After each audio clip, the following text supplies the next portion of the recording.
Hello and welcome back. We are journeying with Jesus. Everyone should have a map that looks like this. It's the country of Israel, and we're going to find out where Jesus went, who he spoke to, the lessons he taught, and how it's still important to us. And what I have behind me is just a bigger version of this map. Ta-da! Jerry Lopez helped me with this. So when we can journey with Jesus, we can kind of point things out a little bit better. So I wanted to see, first of all, can you find Nazareth on this map? Can you see it? So Nazareth is right up here.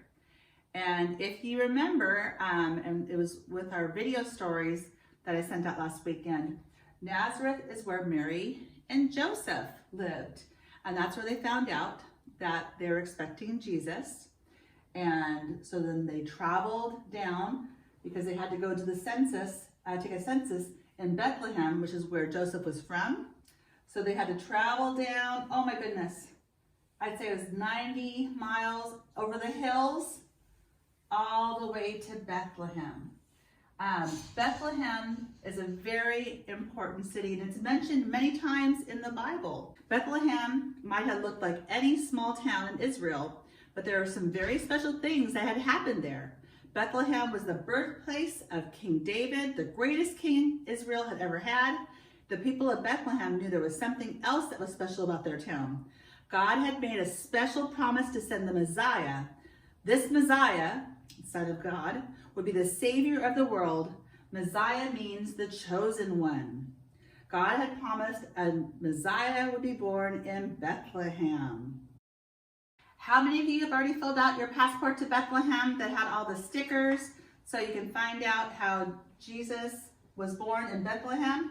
And what's important is we have Egypt down here too, and that's also in your passport, because remember how Herod was a little jealous of Jesus being born because he wanted to be the ruler. So the angels told Mary and Joseph, escape to Egypt, and that's where you can stay safe until it's time to come back. And soon enough, it was time for them to come back. And then Mary and Joseph went all the way back up to Nazareth. Okay, kids, you thought that was a lot of traveling in the very beginning. Well, it was custom for families to bring their babies to Jerusalem for a blessing. So I wanted to share with you in the book of Luke, it was time for Mary and Joseph. They took baby Jesus to Jerusalem to present him to the Lord. It's written in the law of the Lord. And it was really an important time because there was a man named Simeon who's a prophet, and also a prophet named Anna. And they knew that one day the Messiah was going to be there. And when they saw Jesus, it said, yes, this is the Son of Man. See, all through the Bible, it tells us that Jesus was always expected, always coming. He was the one true Son of God. And then Jesus grew up in Nazareth. You can watch that video. And then when he was 12 years old, the family once again journeyed down to Jerusalem, and that's when you hear about the story when Jesus got lost in the temple. Lots of families would travel together. It was a big journey for everyone. So when Mary and Joseph are coming back, they thought, where's Jesus? They thought he was with the aunties and uncles. Well, it turns out he had stayed behind because he was talking to all the older religious leaders and asking them amazing questions at only 12 years old.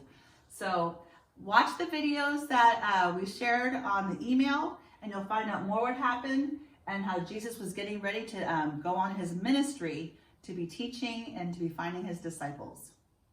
And you might have already filled this out too at the for the back to school blessing. We gave the Jesus at the temple, which shares a little bit more too about when Jesus was in his Father's house already learning at age 12. So see, it's true.